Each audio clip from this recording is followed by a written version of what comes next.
Alright, so we're going to be doing some giveaways today also.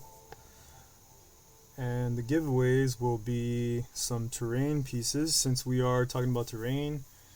By the way, welcome Lost Legion. I've been streaming on the personal miniature channel that I have, but I'm merging the two. So today we should be, we're painting the Crashed X-Wing expansion scenery.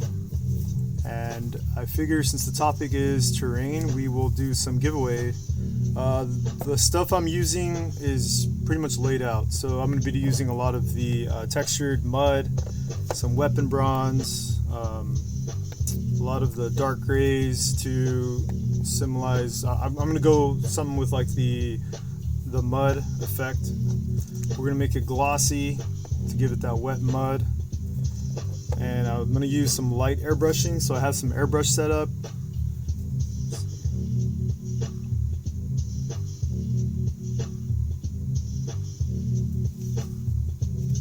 And as you guys pop in, just go ahead and we put a question here of, have you guys ever based anything else other than your miniature base? Have you guys ever tried to work on any kind of miniature basing as far as the terrain pieces? If so, which one is your favorite kind of landscape? So whenever you guys sign in or you guys come check out what I'm doing, you guys could say what's up so I know you are in the group.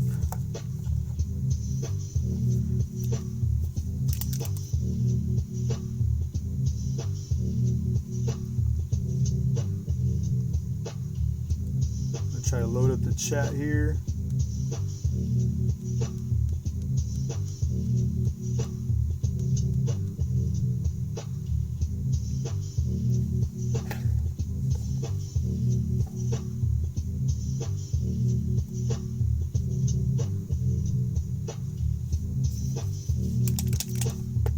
So for some of the metal stuff, since this is a crash site, we're going to be using the gunmetal from Army Painter's War Paints.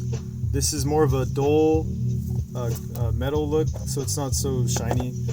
I like the way this looks brushed on. We're going to be doing a lot of brushing, so I have some makeup brushes to do some dry brush, and let me see here. There's a few more, like you guys could tell whenever I'm doing the mud texture, like this is the Muddy Grounds from AK Interactive. Let me put that into the stream.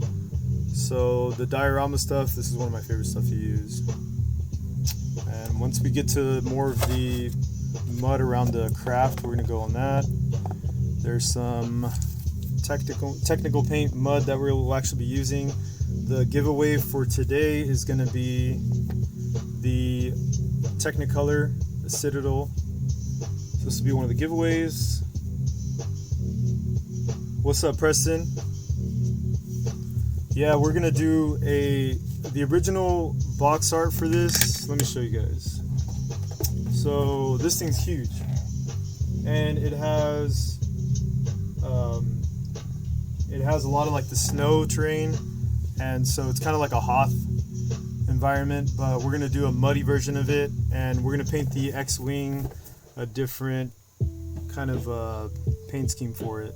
And thanks, Preston, by the way.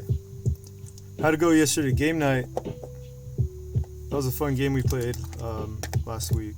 We gotta get a game hopefully next week. Just gotta get a lot of stuff off the bench, balance with work, family, all that good stuff. I'm glad to see a lot more people are turning into the community, and we're just trying to build all the different groups of communities. So I know a lot of people are doing learn and plays and things like that, and that's what helps big time. So we'll be doing also another giveaway will be this Martian Iron Earth. So that'll be one.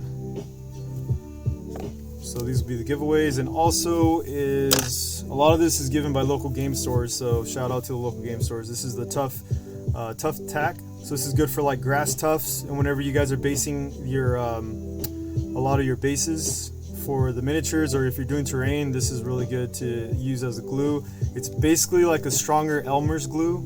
There's a few static grass instructions, or if you're going to do like for the diorama rocks, the cork rocks, sand, things like that, this is really good to use. So later on the stream, I'm gonna see a certain time mark, and as you guys are in, I'm just gonna go ahead and jot it down. So, you know, whatever viewers are there, we'll kind of have a little giveaway. Let me see.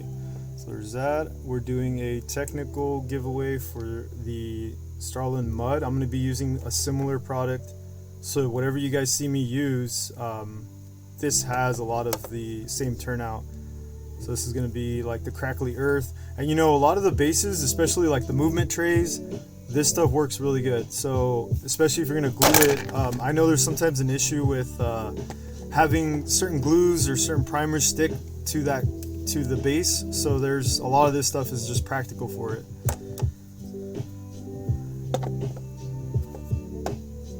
I'm gonna start off some dry brush action here. Let's get stuff settled.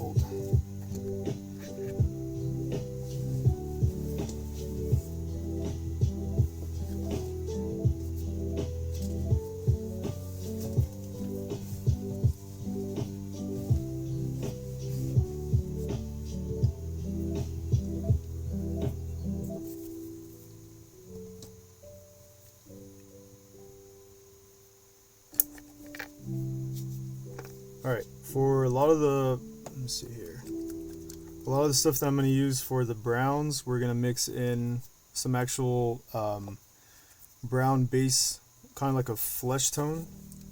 So that'll be kind of my first go-to. And I have a dry palette off to the side, which I'm going to use to just go ahead and kind of dip into. But I want you to see how, you know, we can move along with it. There's one more brush I want to use, because that brush is also a bonus giveaway that was given to me by one of the local guys at Allard's. Let's see.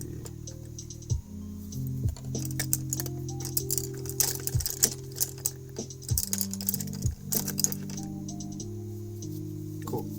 So this will be the brush giveaway, which is a nice flat dry brush. And I'm going to use the same one, but this is the one I'm going to use for all the basing to start off. I'm glad you're able to pop in, Preston. I know the week gets busy and it's hard for some people to make it, which is cool to have this every other week and then do some game streams, which hopefully you guys get a chance to stream some stuff on Tuesdays. That'd be fun to get a table to stream.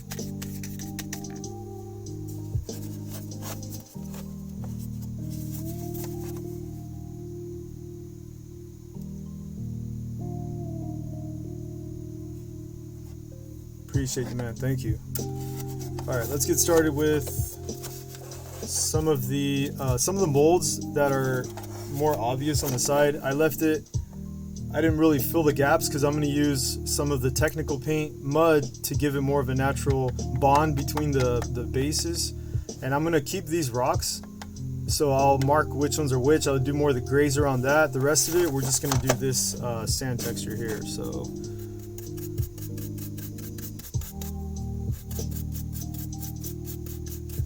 I'm going to brush away. Everything I do is going to be towards the outside. So I'm going to work from inside out of the diorama. And this is so cool that the companies are starting to bring out more terrain pieces, because these are official, you know, Legion terrain piece. It's to scale, and it's all it's a solid piece, right? So most cases people have to find stuff online to print or just use any like sci-fi terrain. And I like the fact that they're bringing out more and more ships and accessories or extras.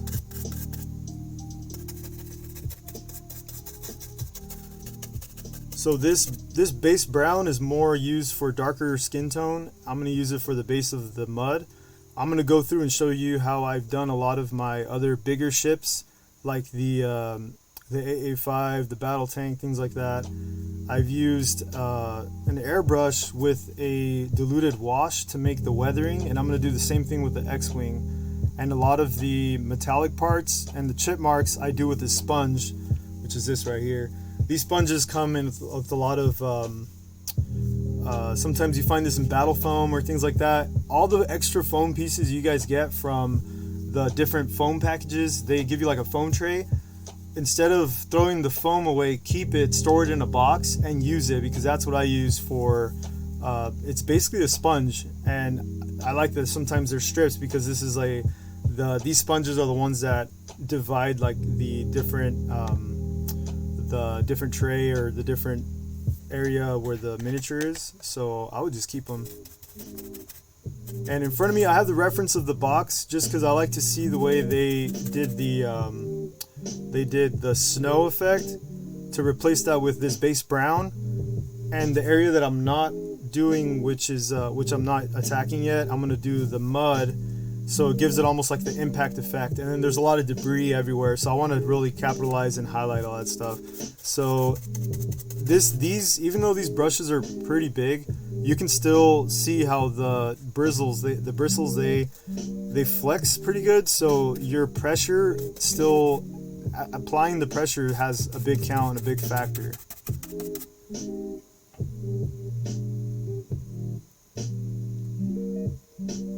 There's a lot of use for the battle foam. I was watching a guy base one time. He used battle foam and he cut it in small slivers, and with that sliver he would create like the base of like, for instance, you have your the base of your miniature. And let me see if I got one around here somewhere. So this is the base of your miniature, and before he puts the miniature on there, with this battle foam stuff, you'll actually place it in a certain area to give it almost like rock, and you'll use that as a absorbent for whether you're doing trees, or this will actually stick better to it, and the sponginess will actually harden with glue. Also, you can use it for a lighter rock, kind of like the cork rock that they use. So for instance, if they have this, they'll cut it and they'll just kind of place it. They'll place it here in a certain corner, and then the glue, with whether they put bushes or little like tufts, it'll harden, and then this will itself. You can feel one of the sides that I've used the most, because it is still a bit, it feels like that hardened, brittle feel, and the other one's a little more softer. So the sponging effect, you can see some of this has a little bit of brown. That was from my last project. I used it for just corners, edging, things like that, with techniques I'm going to show on this X-Wing. And so this side must have been a little bit more of a harder base technical paint, because it does dry and it does harden. So you can also do that to your bases, cut it up with an X-Acto knife and just kind of place it around. Like for instance, if you have a model that's perched up on a rock, instead of using cork or real rock, you can use this as almost like, planters have that green foam for plants. You can use that for it, and it'll just harden up perfectly with a little bit of porous texture, and then you just kind of layer on top different things you want. It's just, like you said, multiple uses that you can do out of that foam. But that packaging, I just recently started to find other ways to utilize that. I'm like thinking what other things I can do, and this is perfect, because you think about sponge texture and people that paint and they want to do their kids' rooms with like a cool sponge art, or they sell the sponges already that are kind of chewed up, and they use that as like texture walls. Well, I mean, now we're doing it in a miniature form scale. Have you ever have you ever done any bigger pieces of terrain, like the battle terrain, or if you do, like, as I know back in the day, the biggest thing was like model trains. They had, if you go to like the hobby store, they would sell hills that are meant for model trains, and you can use that for wargaming. We used to do that for like the old, like the Lord of the Rings game, the miniatures game, that like the old 2002 game, and that was like perfect scale. So we would use that, or they had molds. A lot of those smaller companies, I think this is from the same company that makes those molds, the Woodland Scenics. They have a lot of mold stuff you can do where you pour resin to create, or like putty to make the hills, or this company actually sells pre-made hills like ready to go. They're just more so for, trains and things like that.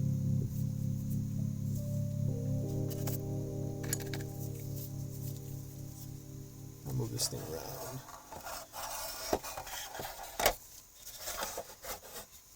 The styrofoam packing, are you talking about the smaller peanuts or which ones? Because I know that I'm sure you can. If you cut that stuff up, you can make, I mean, at first glance, it's just looks like white styrofoam, but if once you start cutting into it and you primer it, and then you maybe do like different layers, make it look like rocks or filler. Before it was the green stuff, the stuff that you would use to kind of sculpt or fill little gaps, people would actually use foam and pack it in there, and that was kind of a thing. So you can do that for certain things, like if you're doing steps, you can make like slivers of rock out of the packing foam. That might be a thing. The question was the styrofoam, any good uses for the styrofoam packing, the packaging stuff. So I have my I guess I could say the own personal miniature painting channel, and that's what I'm going to be promoting. It's Paint and Ink Miniatures _ miniatures. So that right now I only have the Twitch account for it, and I have an Instagram for it. But that's going to be kind of like show off a lot of commission stuff and projects I have on the bench. And these guys at the podcast, they allow me to do this. And it's all going to be, I mean, I want to continue to do this to Star Wars related stuff, but on my own channel, maybe like on the off weeks that I'm not doing any kind of projects for them, I want to do stuff whether it's covering like the D&D stuff or like the song or Warhammer. There's a lot of things I like to paint that aren't Star Wars related, and I'm really getting into the diorama stuff and the bigger 72 scale guys, which is this right here, like the 72 millimeter. Like these dudes are pretty beefy.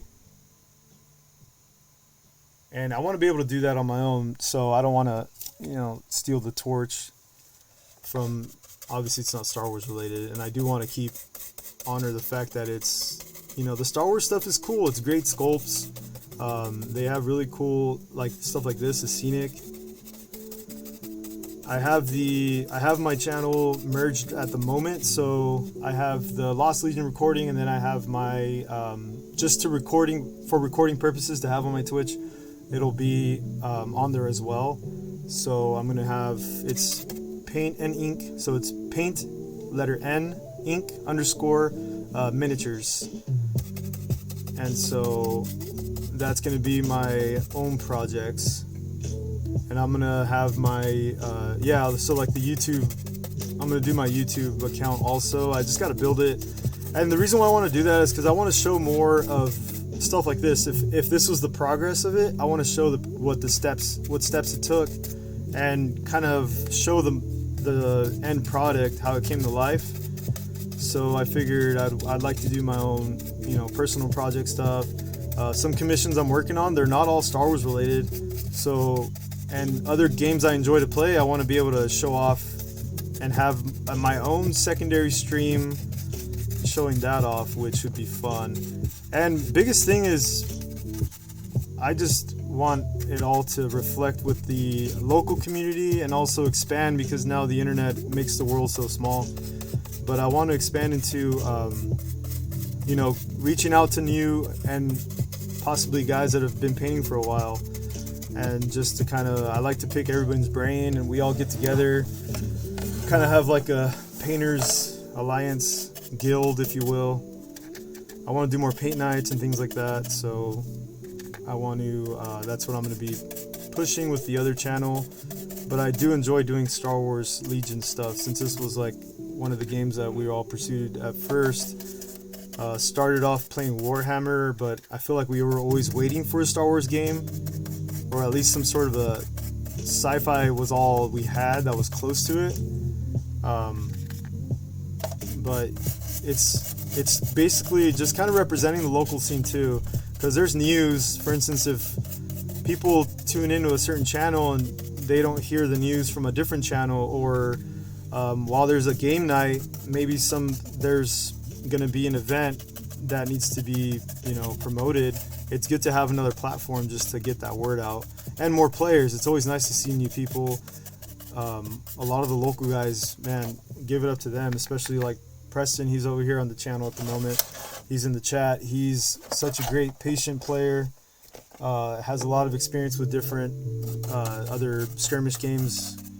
We all have roots from some sort of war game or tabletop gaming. So it's cool to have everybody just kind of work together, promote the shops we're at, things like that. Because it's nice to have different places to play. That's like little different homes, and the community and all the gatherings of the people that are there is pretty cool. So meeting new people, I've met some of the coolest people doing this within the hobby. It's just, you know, out of state, while I do my travels, things like that. Gaming, I mean, it's so nice to have a lot of people just kind of bond and unite.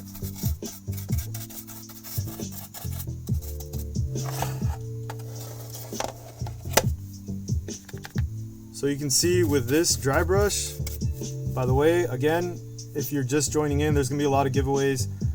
This dry brush is one of them, and you see this dry brush does a lot of coverage. So this is one thing that, again, it's pretty easy to apply bigger stuff. You'll see the transitions that I'm going to do as far as going from brush to airbrush. The airbrush I'm using, it's not going to be serious amount of airbrushing. It's just to weather, and it's to give it some gloss to cover over big areas. When I first saw this box, it is intimidating because, like I said, you see this box and it's a size bigger than a Battle Force box. I mean, the Battle Force box comes up to about, you know, a portion of a way. And this thing is like huge, right? It takes up the full, it takes up the full view. But it does come with a lot of different different terrain pieces that scatter across the board. But you wonder why it's so big until you open it. You're like, oh man, I was afraid I was gonna see thousands of pieces, right? Like a big puzzle. But no, it's fairly easy to put together. So like the assembly is fairly easy. The company does really good with doing the online instructions, and it's pretty easy to follow. Labeled by, you know, A through F or whatever, and they just kind of like, if you're used to doing that with the Warhammer stuff, then this is going to be pretty similar. So the base of a lot of these are, if you could imagine pits. I have this another AK Interactive product, and this is just like the legit, this is all the things I use. So this still water is going to be great to add little mud puddles.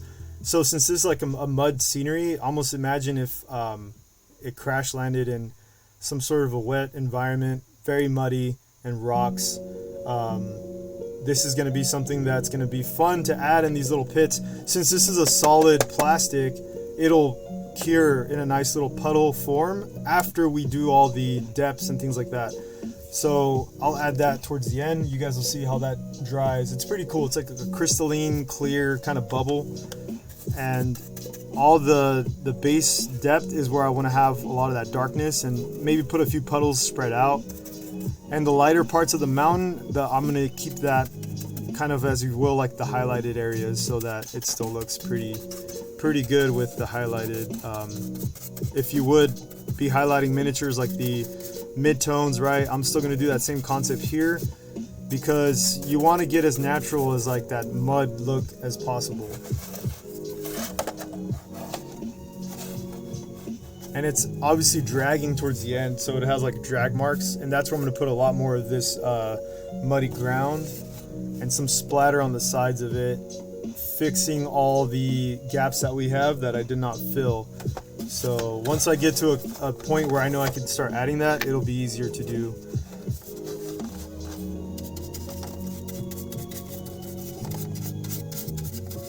If you just join in, the questions are: have you ever painted or took on a project of scenery? I like to hear people's what they thought about it. Like, is it overwhelming because it's a big piece? Did they just make an area terrain, which is like planks of board? What up, bro? Welcome to the chat. You get to see all my facial expressions when I mess up. It's legit. No, I'm just kidding. So yeah. This is the mud version of the X-Wing. like I was explaining. I have it all ready, so we'll start knocking out the different areas of tile. The giveaways are going to be some scenic terrain stuff, so it's going to be the technical paints. There's going to be a dry brush paintbrush that we're giving away, and there's going to be also a tough tack glue. So I'm going to be giving these out through a certain point of the stream. Just want a few more people to log in and join the chat. I have the Lost Legion podcast going on, and then right next to it is my own personal live stream for my Paint and Ink Miniatures page that I've started. I'll go ahead and put a link once, like on the local groups, I'll start promoting a little more, but it's been being built since like end of last year. More of the commissions I've been taking on, the more I'm able to build a portfolio. So now I feel like it's at a point where I can start, just to be able to do, like, for instance, Xenomorph. That would be something that I'd like to do on my personal stream that's not Star Wars related, but then I would still want to have my Star Wars nights, so things like that. Warhammer Underworlds is such a cool game and setup. I like the fact that there's so many factions. Like, the vampires are really awesome. They have almost like the what is it? Those witch hunters. Those guys are so cool. For the rocks, I'm gonna start with a dark. So I can see off the box art where the rocks are, and they're kind of clear as far as the setup goes. So I'm gonna start kind of marking where the rocks are with a darker tone of paint. This is from the Dungeon Masters paint set, and it's called Brink Black. And it's kind of like more for like brick, stone, things like that. It's a really good base to use. And by the way, I'm going to be able to, once I launch one of the streams for the other channel for a promotional, I have a Game Masters complete like set for, it's like a dungeon crawler set to give away for that channel. So I'll keep everybody posted for that. It's going to be pretty fun. But this is the base for the rocks, and we're going to go ahead and have that. I'll show you guys these palettes are the ones I'm using right now. And it's just like the $6 pallets. There's like 12 of them in a pack. They're great because after you can wipe them down. This one obviously has been through seen better days, but this is kind of an easier non-porous palette for the dry brush action, and easier for me to, if you're doing oils and things like that. I know some people will get aluminum to cover the top so that it's an easier cleanup, but once the paint dries, it's hard to reactivate it unless you're really gonna close of paint sessions. So those printed castle trays, how big is it? How tall would you say is that? I think I've seen some of those. Those are pretty neat. I'm gonna start applying the darker layers for the rocks. Yeah, I figured, especially it's got to be tall. If it's a dice tray, it needs room to bounce. So that's pretty cool. I have a small wooden one. Dice trays are cool. They're fun. Like the dice towers, I should say. Those are pretty cool. Oh geez, 5 layers. 5-layer pieces about 4 inches thick. You can see why you don't lug that around. That's pretty cool. Comes out into the courtyard.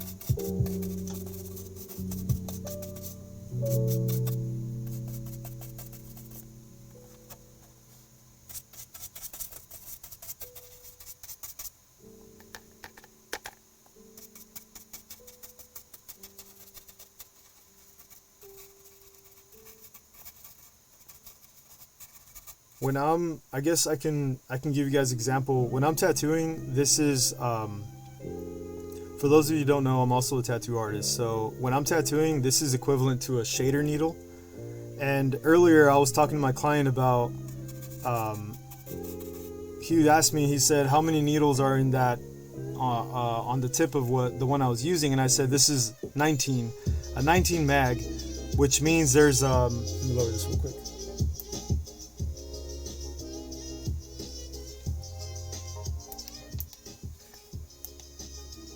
So a 19 mag means there's 19 needles packed together, and it literally looks like this. It's wide, it's flat.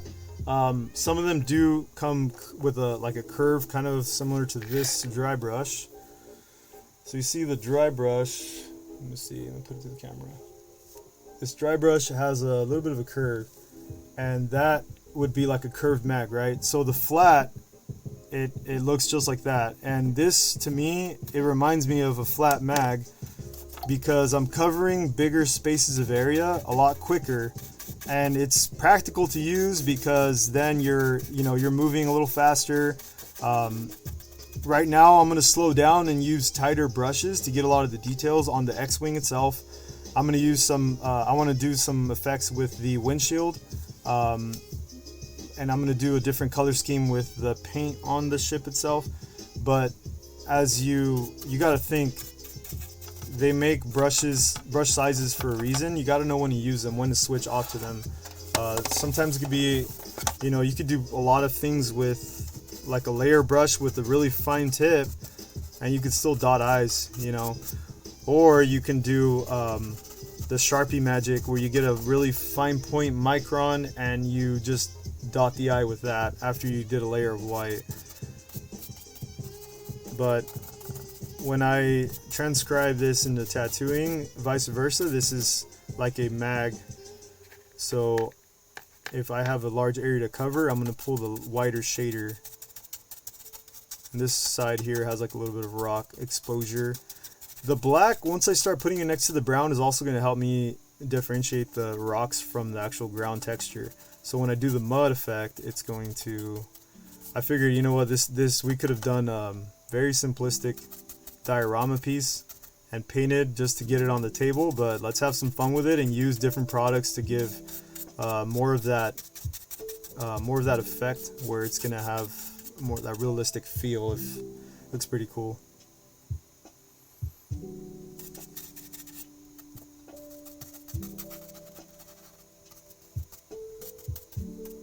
Whenever I'm doing things like this, if you noticed, I went from covering some ground of brown to switching rocks fairly quick, because while I'm painting, I'm creating almost like a checklist, and I call that blocking out your the areas that you're working on.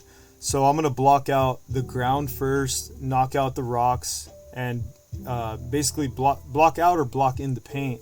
So it's like I'm going to layer and knock out everything as I go, just the base tones. So I'm taking this approach as if I would for a miniature, where whether it's like a cloak, the back, the front, legs, arms, then move to skin tones, faces.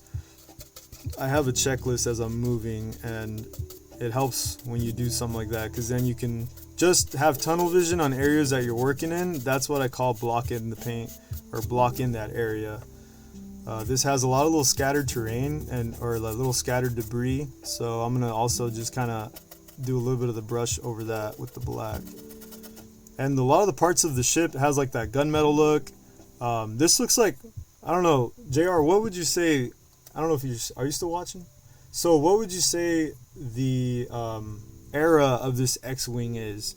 It looks like it's First Order, or sorry, like the that first like when they started putting out the, what was it, Force Awakens era, or if this was just like a pilot, another X-Wing off of like the Hoth battlefield, since this was like a snow promoted terrain piece.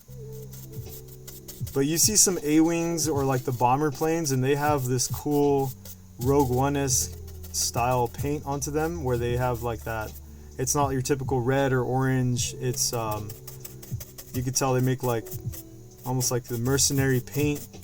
Like that would be cool if this was a hijacked X-Wing that just crashed, and the mercenaries that had this, they painted it, like, let's pretend this, I don't know, like the Shadow Collective had an X-Wing or something. Civil War. It's crazy. They should really capitalize on that era, because there's a lot of comics and there's a lot of books of that time. It'd be cool to see like the different bounty ships from that era and the things that happen like on the outer, I guess you could say like that outer rim. That'd be pretty cool. But you know, they're introducing all these new characters that are, it's at some point, like, it's kind of, it's cool that they have a different flavor of lore come into the game. But you're you know, we're sometimes expecting, or we're hoping for, like the Windu or Qui-Gon. Why didn't they add Qui-Gon? They added, you know, Obi or whatever. It's like, but then they have these one-off officers and commanders that you do hear about, like for instance, like Gar and things like that. And then, you know, you wish they can add maybe like Finnick, which they said that might be a drop pretty soon, because they have the, you know, Boba the Wise.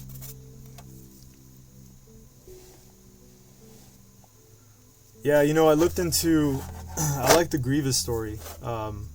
That'd be so cool to highlight on the, you know, Grievous, General Grievous, who he was before that droid. Or I guess everybody has these, they're kind of like speculations, and they like to sometimes fan-made stories about it, but there are stories of Grievous, what he was like beforehand. And I thought that's pretty cool how some of the guys, some people, they put together YouTube montages of it. Or the Bad Batch would be pretty cool. I'm still working on that next season. Yeah, I know, it looks so good. I enjoyed the first one. And a lot of people need to, you know, if you haven't already, catch up on Rebels. And it's actually really good. It's like they tie in a lot of the stories within that the animated series. It's kind of like DC. The animated series for DC is amazing. The comics are amazing, and then they go to the movies and you're like, what happened? Like the lore on, like for instance, the Joker. There's some crazy comics and animated movies from the Joker, Red Hood, things like that are just crazy good. And then they go to the movies and it's like, what happened? Where'd you guys lose it? That's a topic for another day, though. Since I have this black that I'm using for the rocks, I was going to do this with an airbrush, but the ink, or I should say the pigment on it, is already drying out. And I'm able to just do light dry brushing on the certain areas. Like for instance, I want to put that smoke effect on the end of the, like the little stack, so where it would usually, you got to think this thing got shot down, or because the scenario is that there's a pilot that survived, or there's a pilot that's stranded, and you know, you either have to go save it, kind of situation. It's like a race to get there. So it'd be cool to see, like, give it a little bit of a story. So if this, for instance, this it has to have been smoking on the way down. Plus, it has a missing wing, so there has to be almost like an impact, a way of detachment. I mean, there's so much. I got into the World War II stuff, like the planes, and I admire the way they weather. That's why I learned to do a lot of weathering for the bigger vehicles. Watching people weather the planes, the World War II planes, they give you some really cool knowledge as far as the oil stains that they do, how they do the effect on rust. AK Interactive has a rust, or I think there's a few people out there that have like that rust, dripping rust effect. But you can do that with like browns, oranges, and do some highlights with like that black oil a wash, and give it that same effect.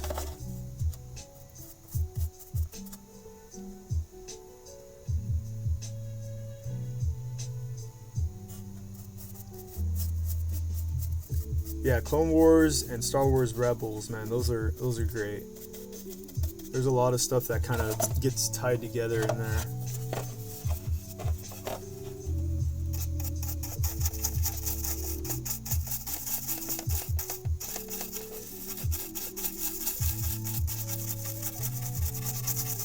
I like to hear the stories of, like, for instance, like the Inferno Squad. I know the video games like Rogue Squadron and like Battlefront and things like that, they kind of give a little bit of, I guess, like a little, they shine the light on those guys a little bit, which is pretty cool. Like items in there and things like that. It's pretty neat to have a game where you can play both sides, because then you're kind of rooting for one or the other. It's like, no, I'm on Vader's side. And then you become a rebel and you're like, oh, we all gonna die.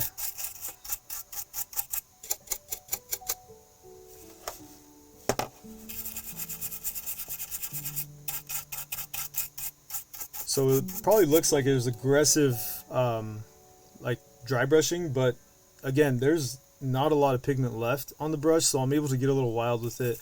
I'm trying to get into all like the little crevices and areas, not the recesses as much because there's a wash for that, but I do want to start almost giving it like a dull metallic look, so I could then come back in with the what's that, with my gunmetal color, and this gunmetal color will then kind of give it that tin effect.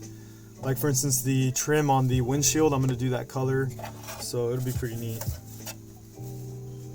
I just want to kind of get some of the raised areas, and if you feel like there's too much pigment, you can go to your paper towel and start, so that pretty much absorbed all the pigment I picked up, and now it's going to be more so in that smoky area whenever you're using the dry brush.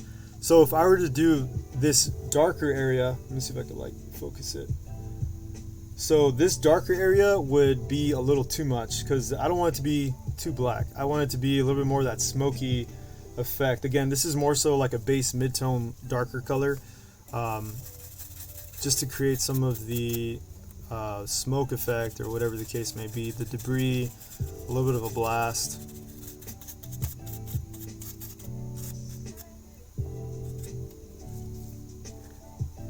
I have, let's see, which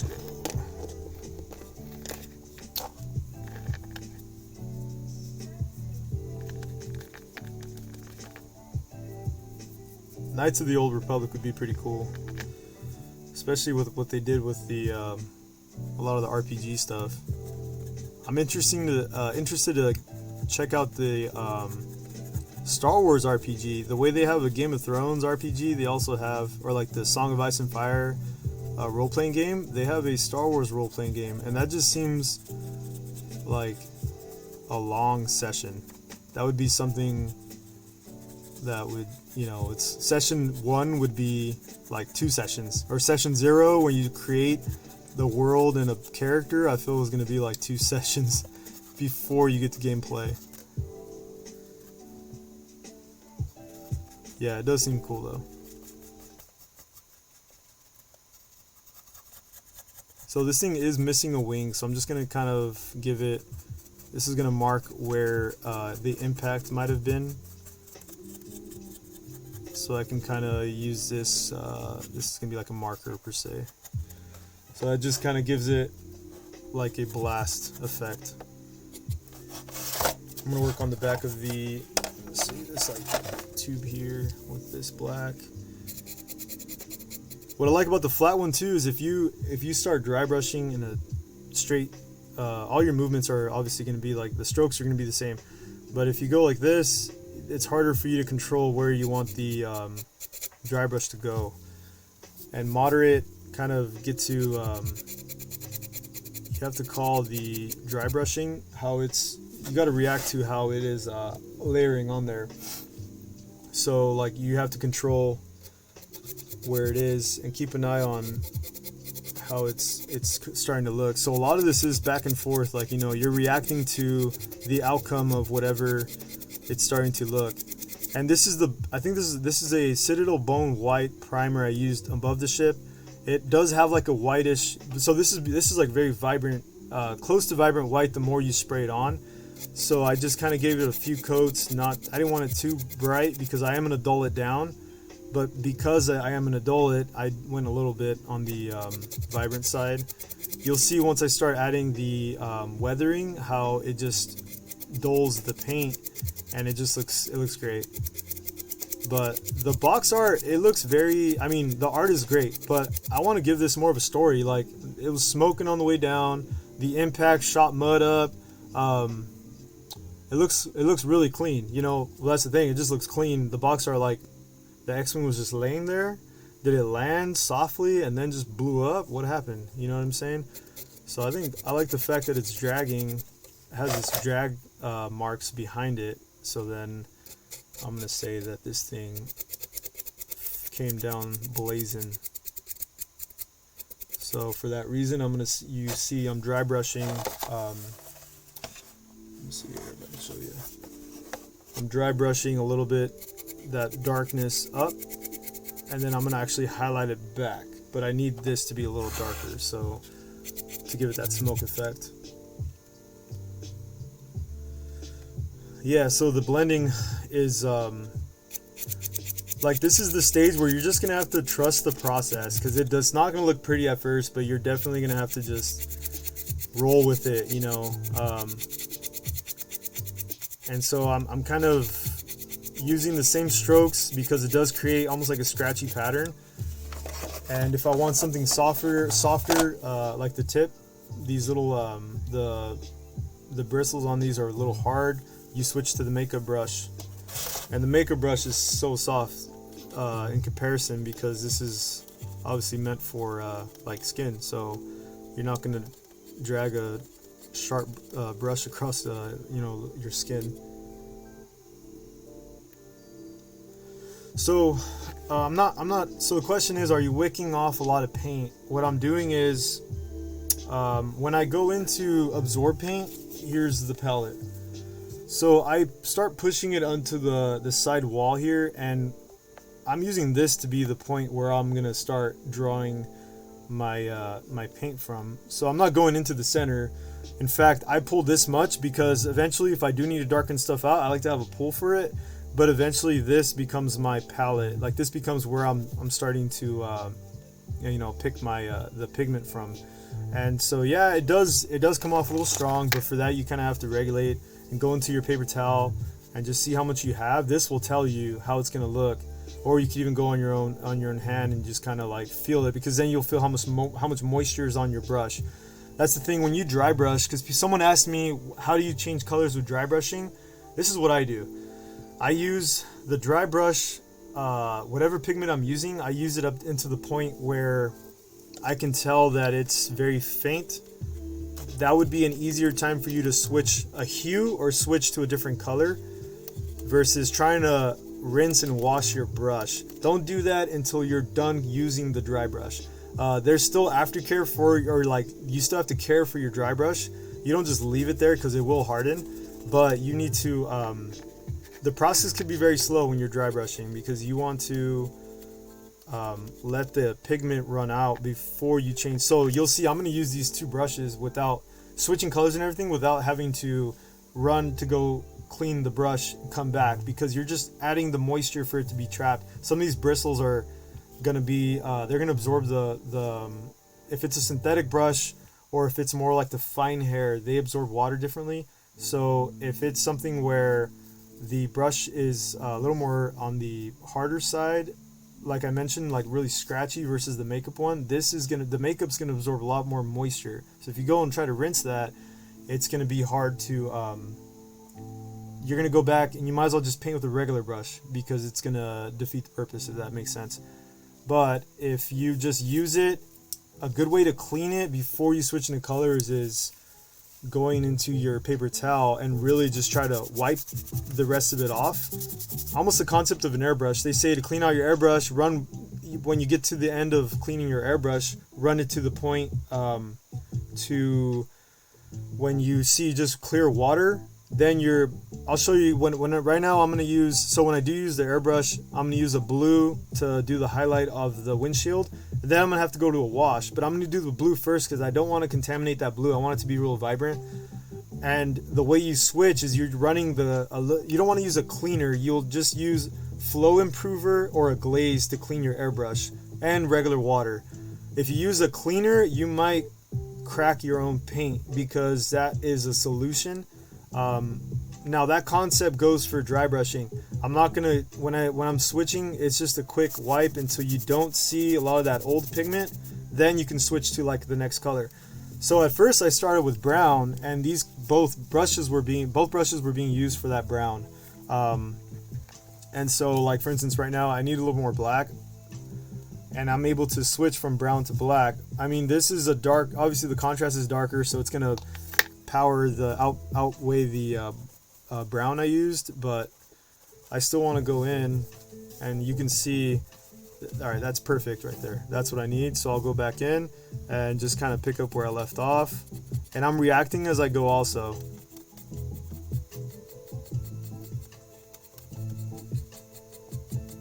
A lot of this stuff, because people will ask like, well, how'd you learn this, or what can I do? So again, watching these guys do some crazy details on these planes, where they take a photo of it and it looks like the actual plane.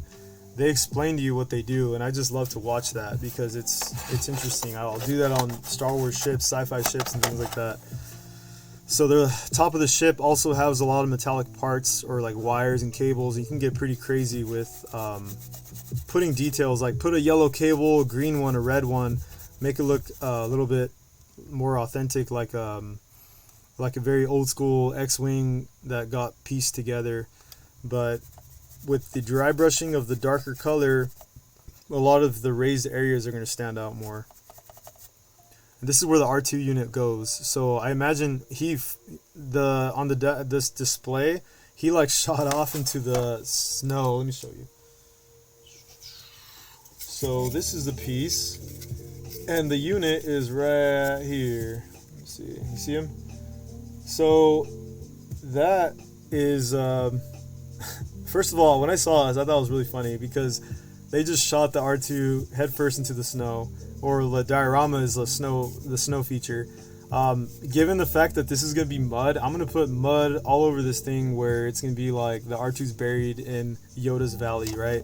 But for that reason, when the R2 units explode or they pop off, it releases like that smoke, so I can go ahead and smoke the edges out of this a little bit with that dry brush. So I'm starting from the inside of where the pit is, and I'm just going to kind of like dry brush it outward.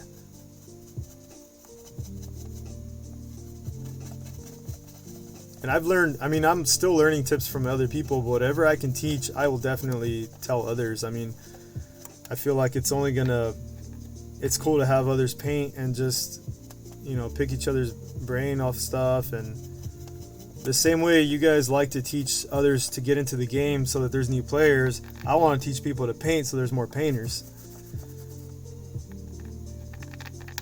And people that already do paint, that know how to paint, sometimes they join the channel and they'll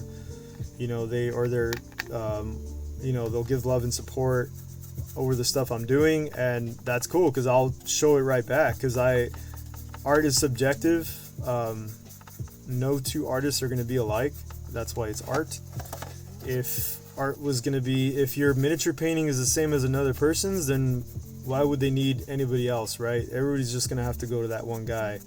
But that's what makes this so unique, is that everybody has their own unique style to paint.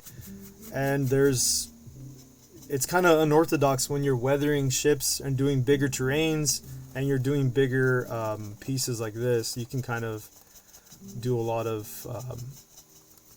kind of like your own imagination, let it go crazy, right?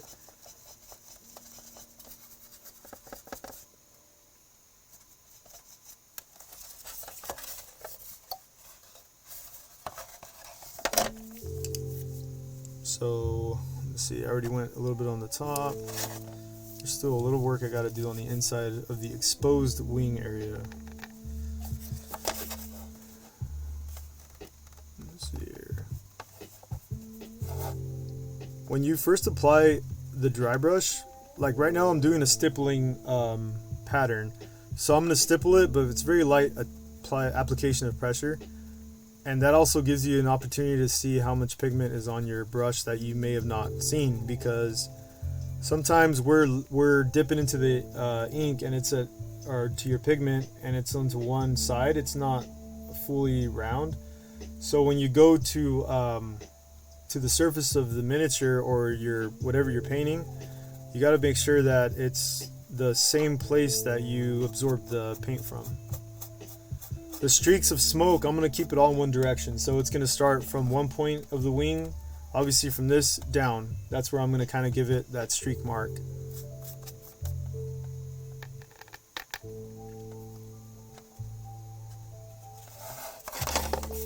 So it's like an inside area.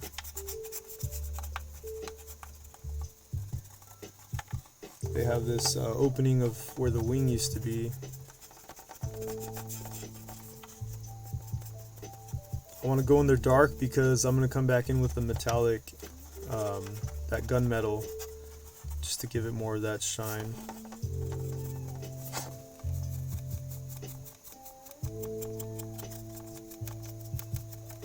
If you look up real crash sites of, you know, or even like the way Hollywood does it sometimes, that's a pretty good way to get references. How they do it for staging a plane crash or things like that. Before I go into the, before I go into doing some more of the mud part, I'm gonna go ahead and just the impact area, because of the rocks, there has to be damaged texture in the front end of it.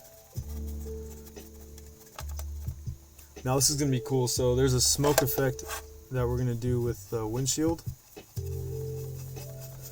So I'm gonna start from the back of the windshield, go forward. It's gonna look like tinted windows.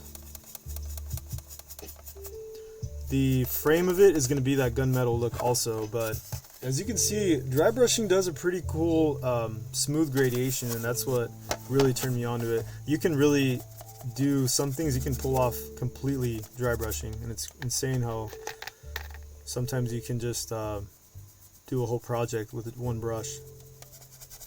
Just the same as some people can do, there's some really high-end airbrushes that you can knock out a full miniature with.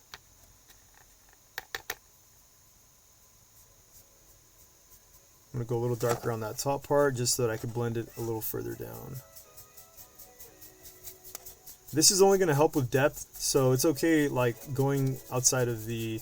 Right now I'm just trying to look at the windshield reaction, so I want to give it... In like Marvel Crisis Protocol, there's a lot of terrain that they have where I would study it, like the cars, and they paint their windshields blue and things like that, but they add a certain shadow to the glass. You know, glass is translucent, it's sometimes it's very reflective, so you have to take that in consideration. But this was a plane crash. The inside of the cockpit maybe smoking, things like that. So I'm gonna give it that hue before I hit it with like the blue effect.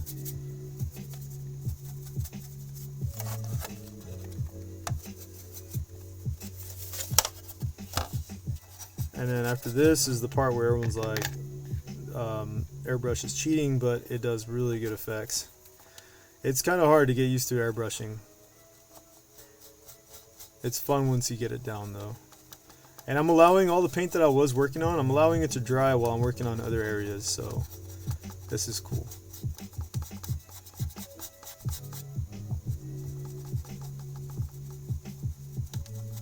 This is nice doing these kind of live streams because it does a few things. You're able to kind of pick up on some things. I try to squeeze in as much time as I can to paint for the actual stream, but this also gives me the chance to just concentrate on a piece at a time.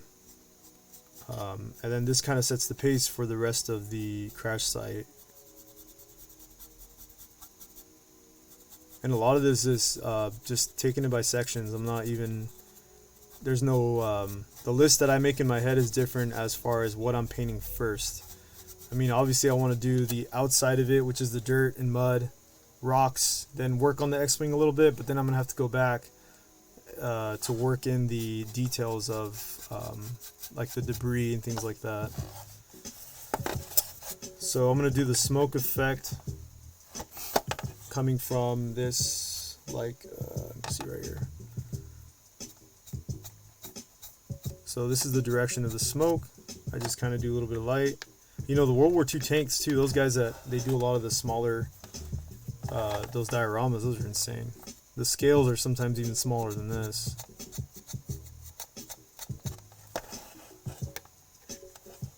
If you see a plane, like those old planes go down, they sometimes have a trail of smoke, but it's coming out of a certain area of the engine.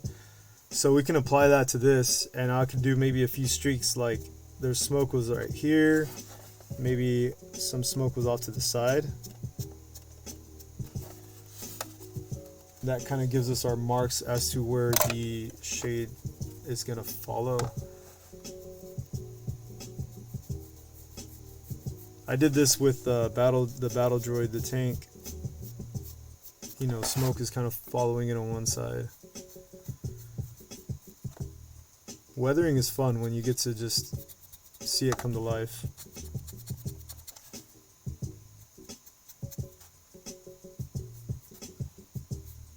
And like I said, if you want to just speed paint through it, you can. You totally can. But I mean, why not use some cool things that looks good on the table, but is also, I mean, you could use this as a diorama piece if you want to show it off to be like a display. I love the fact that you can just kind of, it has like multi-purpose. I had a friend that was doing a lot of tank painting, and he used to get a Dremel to make bullet holes into the tank, and I thought that was pretty neat. So he showed me how to do that from when you drill out like the hole or the impact, then you kind of go in with light shading and things like that, and how you build it up to make it look like a metallic scratch. And I thought that was neat.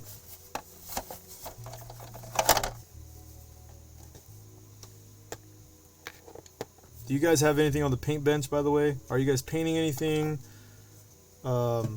There's some few exceptions out there, but if you are, let me know what you're working on.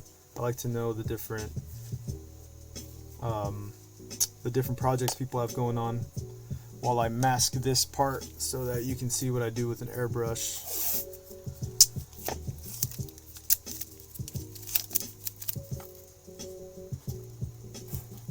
The windshield trim is going to be painted, so I'm not too worried about the trim. I basically want to cover as much ground as I can.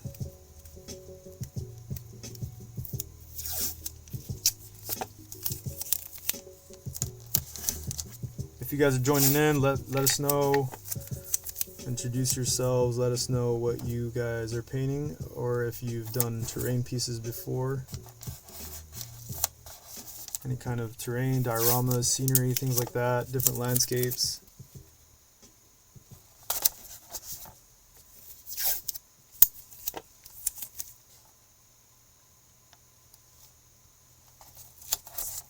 LVO is right around the corner. They're gonna have a lot of different tournaments and tables open for all sorts of games. I was interested to see the big mashup of companies too. It's gonna be insane.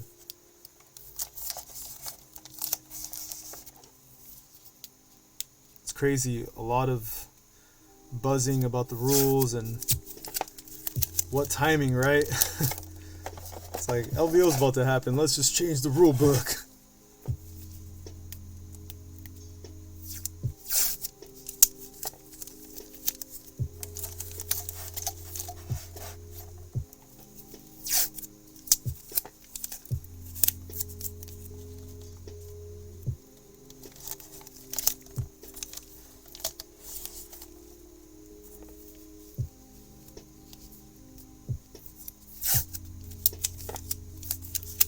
This is a hobby masking tape, but you could also use the painter's tape, the blue tape.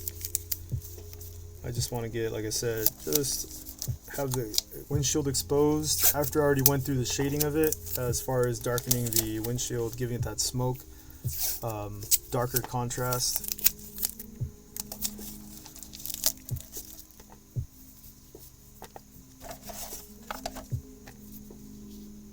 I have an air compressor, but I'm going to be using just a battery, like portable compressor for the airbrush, because that air compressor can be kind of loud.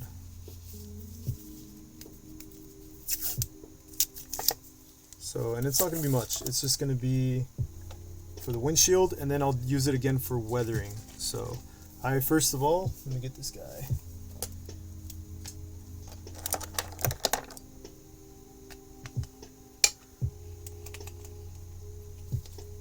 I use a lot of the airbrush, the air paints from the Army Painter set, and also their airbrush, like a thinner solution. So it's 1 to 2 part ratio. Anytime you guys are using airbrush, make sure you're always putting some sort of solution in first, so that whatever pigment you're using doesn't sink to the bottom and then make it harder for your needle. I'm gonna mix in, this is their Ionic Blue. I use this sometimes I use this like a contrast paint also, because these paints are so thin and diluted that you can use it as contrast, or you can use it like as a wash for a plasma gun or something that has like a blue plasma effect, like the highlight.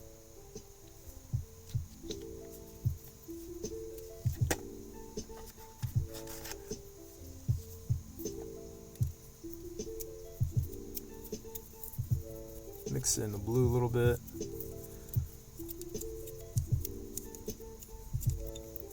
This is a low PSI, I think it's only like 20, 25.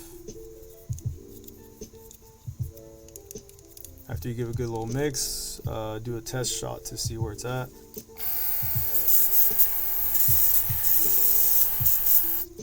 Alright, so what I'll be doing is basically just aiming for the windshield.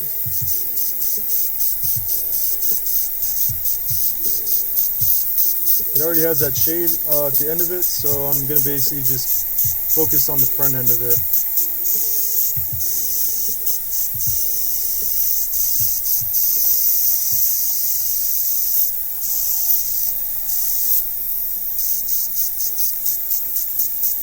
So this I got from the Marvel Crisis Protocol terrain. They do a lot of their stuff like that, and that's it. It's pretty simple. After you dry brush the base of it, you get that nice effect where it's like smoky to light blue tint. They do a lot of their terrain, like the reflective in the windows, they do it this way. I was a big fan when I saw that. Look at that. That's pretty cool, huh?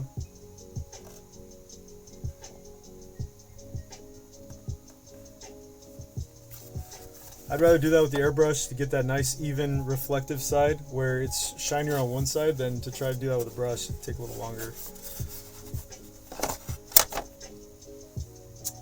I have a small tray whenever I'm doing quick, I guess I can show you guys. Whenever I'm doing like a quick transition from one color to the next on the airbrush, this is when I use a small dish here.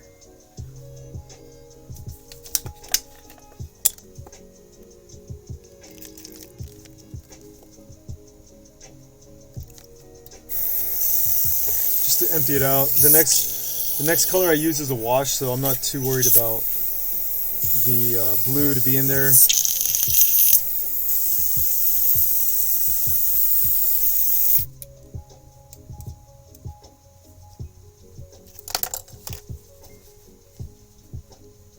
You guys use airbrush?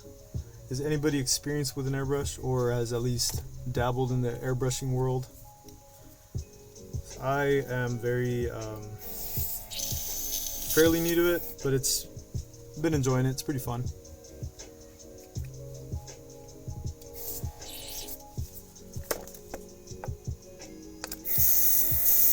So like I mentioned about changing colors between the airbrush or like the dry brushing colors, same thing with the airbrush. Once you see it's clear, you're pretty much good to go. I'll leave a little bit of water in there so nothing dries out on accident, and then get it ready for the weathering towards the end. Yeah, it's a portable battery pack. Man, I trial and error so many different things, and just to try them out.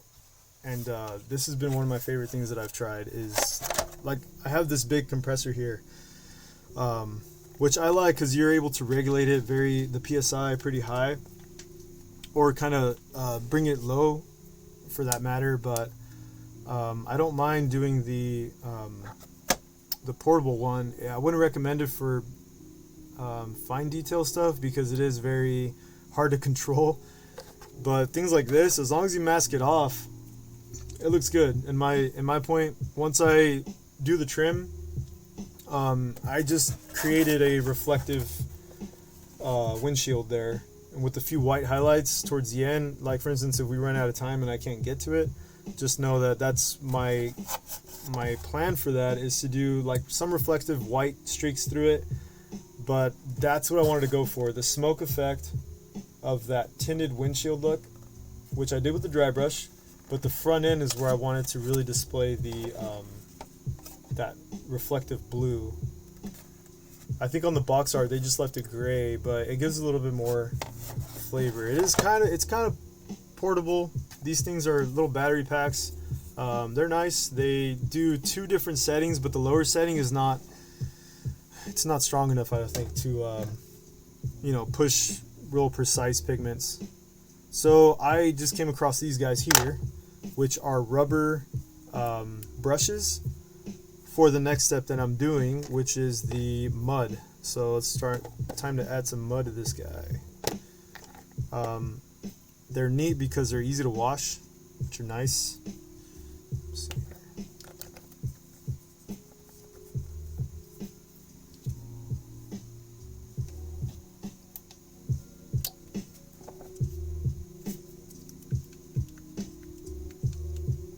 This mud that I'm using is going to be one of the giveaways. Yeah, the portables are pretty inexpensive, but I've used that setup there to do some quick basing or some really fast, like you got to just kind of do stuff in faster increments, I guess, to knock it out. That's like the way to go.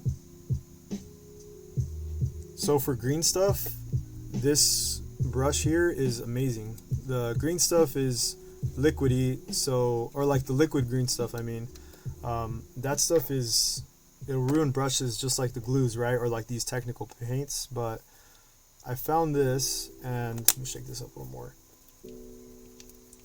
These are great. They're one side's harder plastic and the other one's rubber, which means that warm water, alcohol, you could clean this. All the stuff you just put on it, like for instance is the technical stuff, you can clean it right off and it works amazing. So this is kind of like a scoop. So it's like the molding tools that they use. I'm going to start doing the gap fillers with this. So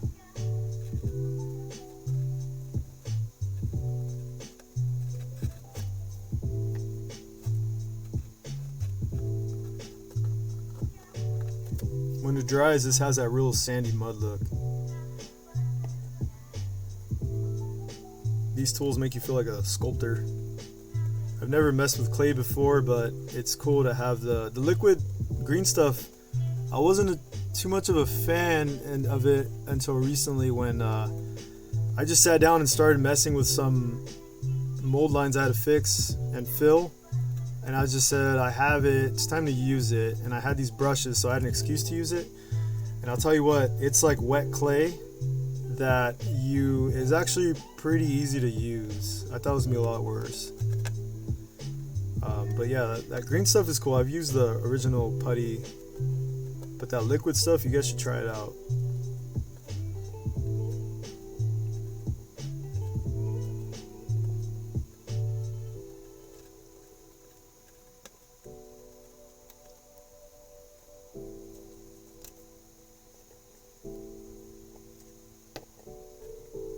The weathering that I'm gonna do after this to give it the mud that wet effect is gonna be a oil, like the Nolan oil, but it's gloss.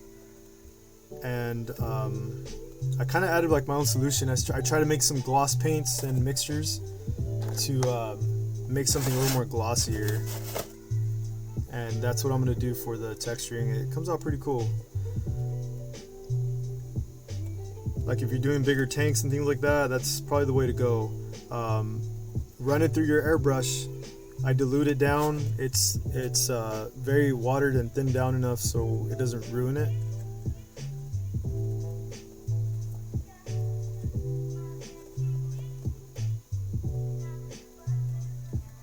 I can kind of gloop this one on there because it's mud, so I wanted to give it that raised effect, like if it really dug into it. So that's why I'm going to give it one pass so it does kind of seam that line so it looks balanced. And I'll go over it again and just give it that almost like the raised matter of the mud. And on the rocks too, since mud does a splatter. Plus it's textured, so it's going to look a lot more organic. That's one thing when you start building and painting dioramas or like the terrain. You really get into the like different tricks and how to sculpt certain things.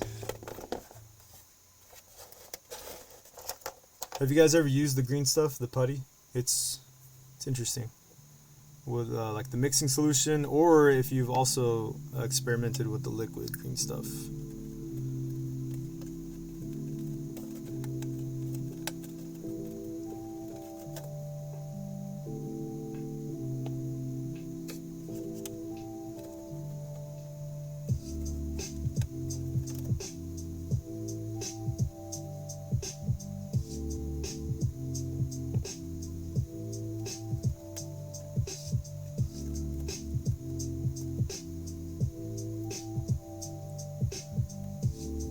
Yeah, it's pretty well recommended, especially like the Warhammer stuff, a lot of Legion stuff. Sometimes you get some things that you put together. Yeah, it has like a longer tube for it, and there's a lot of like gaps that you need to fill, and it's neat when you're able to learn how to use it. And since I started using it, I felt like, all right, I have to. I want more practice. I want more. I've done like just really easy things, but I want to sculpt. I want to mold more. Like I know some people that have made a whole weapon out of green stuff just because it's literally like clay or putty, so you can almost build something out of it, like a chain or something. I put the little bit of the streak, so you guys can see it, on one side of the wing here, but for that reason is because it's kind of missing a big chunk here, so I'm gonna give it that. I'm gonna pull some of that mud into it. Again, we're kind of gonna go for that organic randomness, but at the same time, you gotta think of splatter and impact, things like that.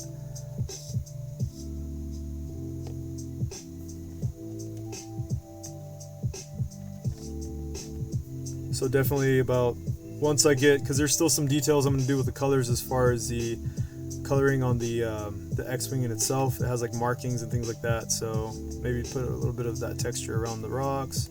We still have that the muddy ground to work with, so this isn't going to be, I'm not trying to put this as my overall filler. I just want this to be in the specific details to be used as gap fillers and some of the effect.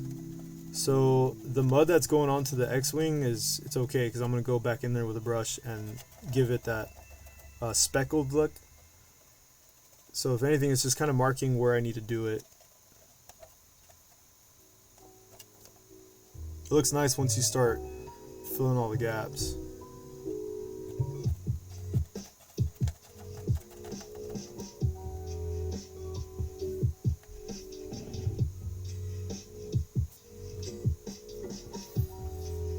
Who has any, you guys got any games lined up for the week or weekend? What are you guys up to this weekend? Are you guys playing any games?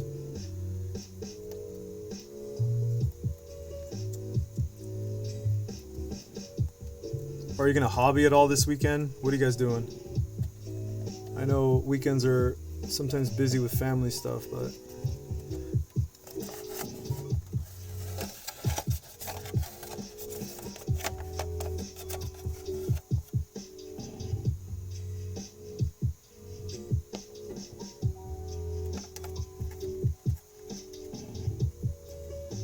You got a game lined up, JR? You played 2 games, Preston? You're insane. What time did you start? Did you start like right at 3 or 4?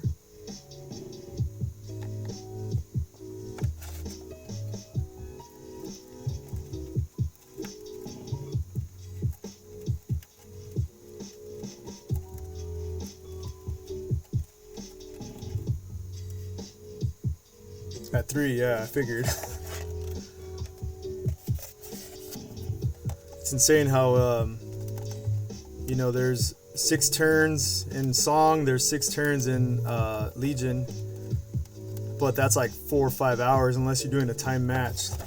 How's so I didn't really even look at that. For LVO, are they doing, are they going to do a timetable at all, or are they going to press a timer at all? I was looking at their, I I was watching some of the released stuff that they were talking about, like the live, but I didn't catch if they were gonna do any like if there was gonna be a time tournament, or if there's gonna be any kind of like a time limit, I should say. Oh, Legion demo is gonna be in February. I believe it's gonna be the 18th. I'll double check, but February is gonna be Legion Learn to Play. But JR might do a different Learn to Play, which he could probably confirm with you right now at Go Back Gaming. So I'm not sure if JR has like talked to Go Back about it yet, but I know he's mentioned it to them, or if you guys got a date yet. But for instance, next Wednesday we will be at Go Back, hanging out, and right next Wednesday, JR, is there gonna be a game?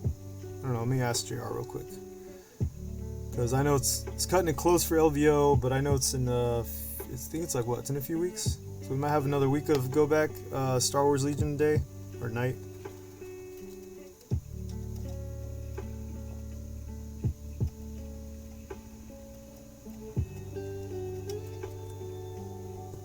Next Wednesday in LVO. After that, we're gonna start seeing some of the back to the podcast schedule.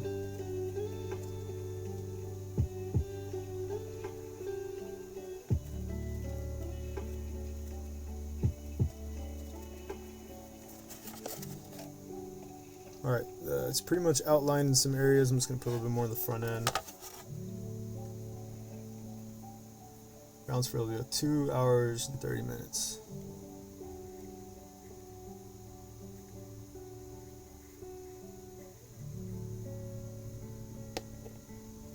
Got to represent the Central Valley, man. We're gonna have we're gonna roll deep out there.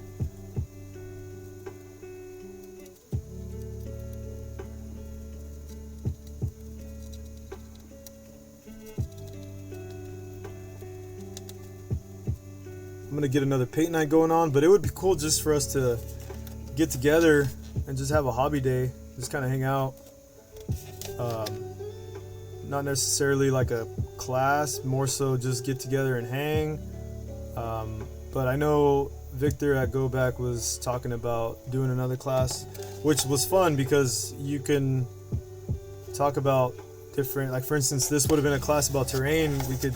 You could see the terrain piece get together, or like the diorama stuff, different products to use, things like that. This would be a good example for that. I'll pull out some of this mud.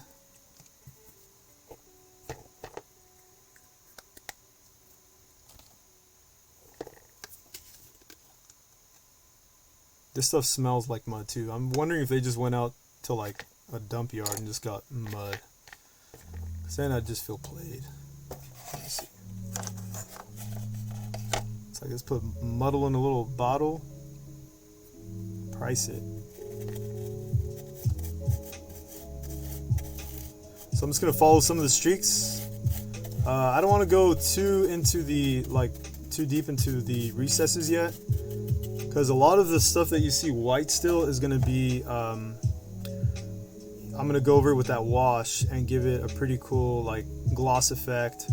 So I still want to leave some of these light, because then it'll make it look like lighter sand, and just blend. I'm just gonna blend some of the stuff I already worked with. Because mixing this mud with the technical mud is going to be an insane turnout. It dries so different, and it gives a grain effect, but it still has this. This dries like with a almost like a shine, like damp effect, and the other one has that sandy look. So when I add the water puddles onto that, it just gives it a crazy, realistic, like this is an actual location kind of thing. It's funny how I see some companies out there that are selling like pieces of wood that they get from like a fallen tree, like a little small branch, and they just cut it and put it in a bag and they sell it for like $12.99.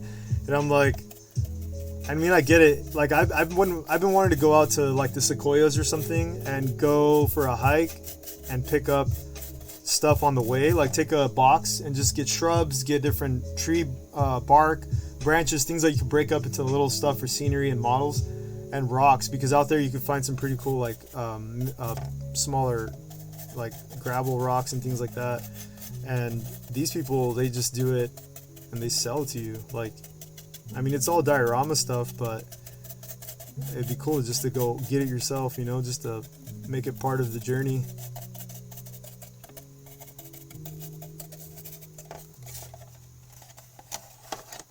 Yeah, the river too, and you might even find gold while you're at it. I hear there's some people still pulling out good sized nuggets out there. I got some clients that are avid gold hunters. They're out there panning, and it's pretty interesting. And they won't tell you the location. They'll be like, oh, you know, it's a secret spot I got. Because you know they're pulling in some nuggets still.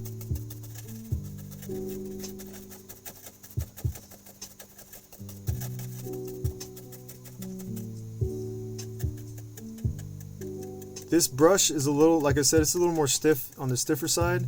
So I can stipple it and create texture. Like mud splatter. You see this? Well, it's kind of hard to see.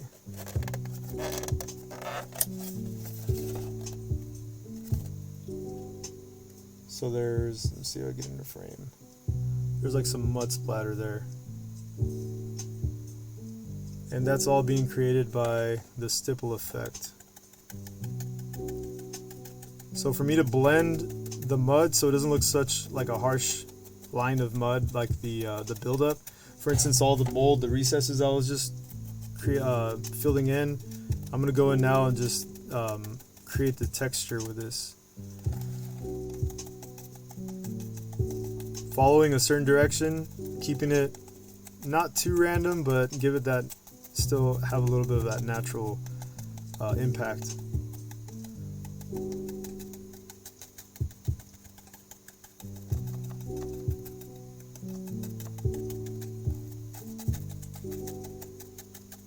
This scenario came with a small pilot, and her base, it's a female pilot. Her base, I want to do the same thing, give it that mud look,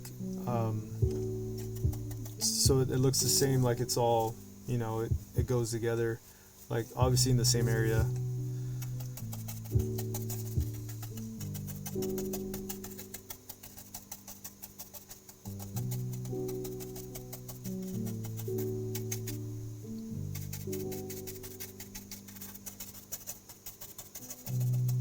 It naturally, over the brown that I already layered, it's adding two different kind of hues of brown, and this mold is already kind of textured, the rocks. So when I start adding the weathering wash over it, it's gonna give it the rise and the lows of the highlights of the ground, and it gives a different kind of shading for the ground to make it look more just really authentic.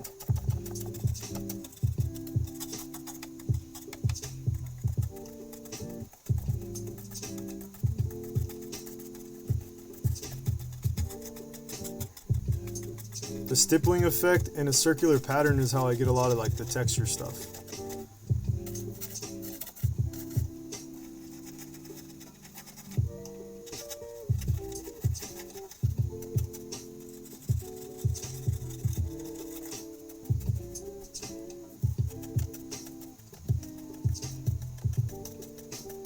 On the box art, they just use like a sepia brown on the ship itself, just to kind of show off that it's like the dirt, the residue, things like that. But when you have a texture of sand and it looks like grainy, that gives it a whole different look.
The ground will all blend together once you start adding the wash and detail also. So that's the nice part.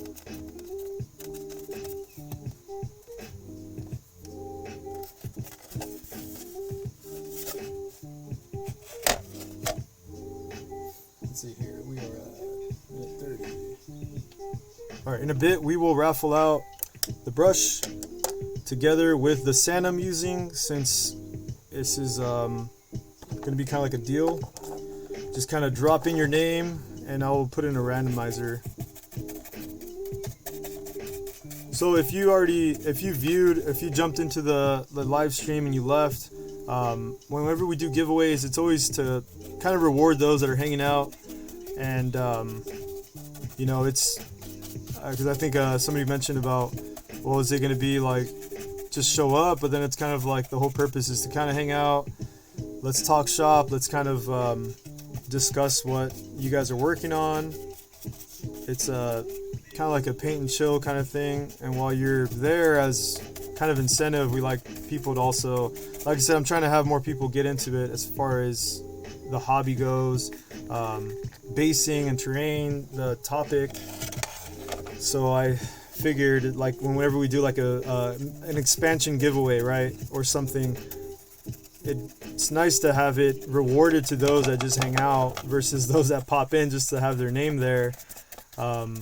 We'd rather have like a name from someone that's actually watching, or whatever the case may be, and just build the actual channel to have more viewers, people to tune in to check out what we're doing, feed in some news, because I'm sure there's gonna be a lot to talk about after LVO, and while we're doing these kind of paint segments, to be able to motivate people to either paint or to get into the game, because you could definitely get into this live stream without knowing anything about Legion, but seeing that the terrain has an X-wing, oh man, I want to know more about the game, you know. That's kind of motivating in itself.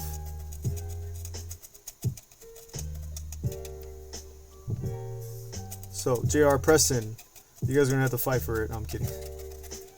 Tryouts.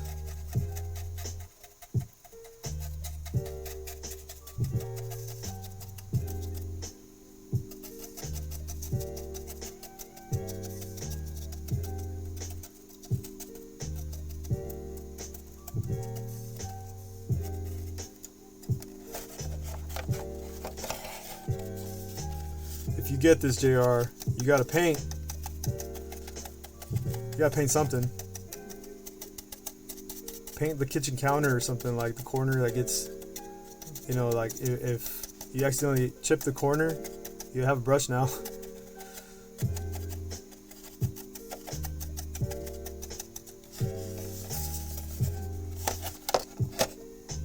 Let's see here.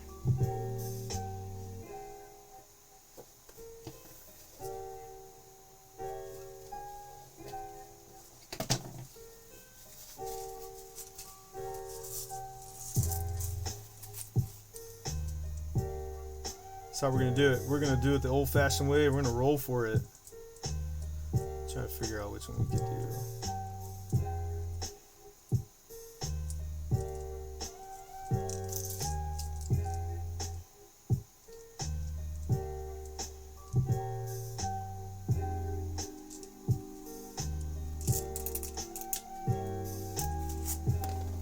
All right, 2 people so far. Going once, going twice.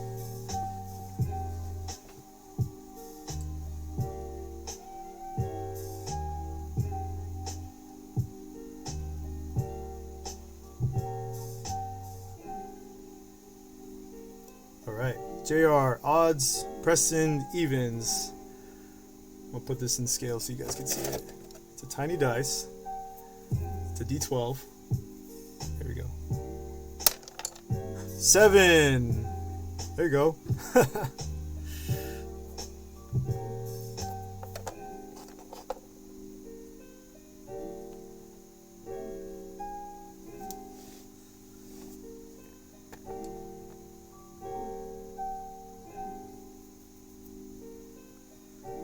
There you go. You got yourself a brush and technical paint. I'll add it to the commission pile. the next will be, that's it. Oh, that was for, sorry, that was for the brush and the mud that I'm using. The first one that I used.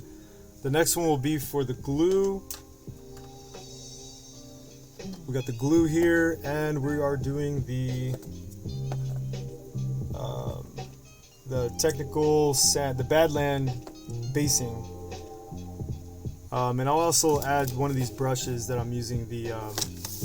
So I got this pack. Let me show you guys.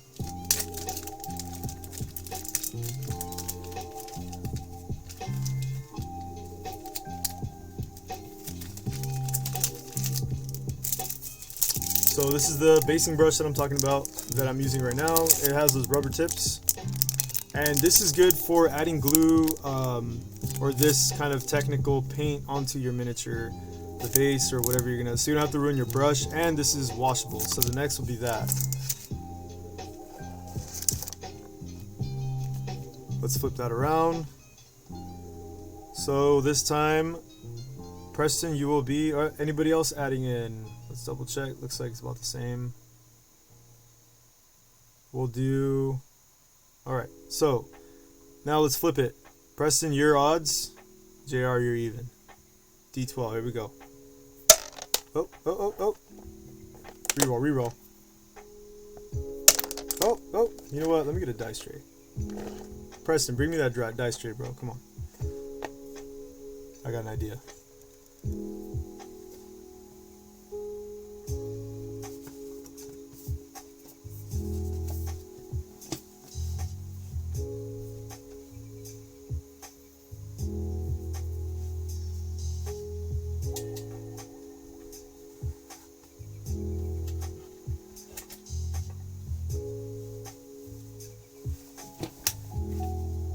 Here we go.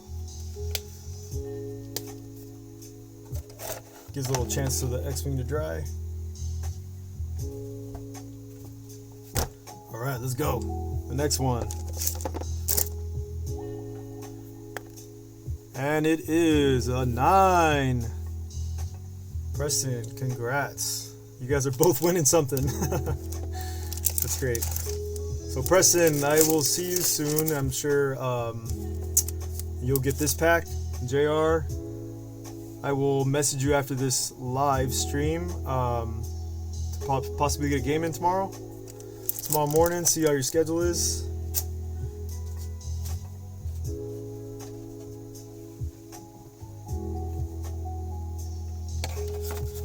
Absolutely, man. Thanks for coming hanging out. I'm going to continue to work on this for a little bit more. Just to kind of, I am recording this, so just to be able to put some clips up. But yeah, I want to see how far I can get with getting a lot of the technical stuff to dry, and then start painting the ship itself,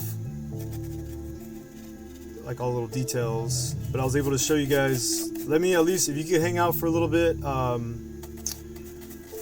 show you what I meant about the weathering. I just want some of this stuff to dry, and then you guys are welcome to bounce. Let me just kind of fix them. So yeah, I stumbled across those brushes, and they were great to work all this, like the application of the technical stuff. And they're you could wash them, waterproof, things like that.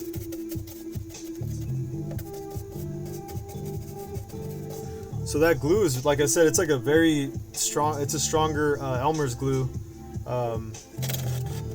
So it's really good for, it's good for adding all the tufts and little grasses, or the rocks and gravel, things like that.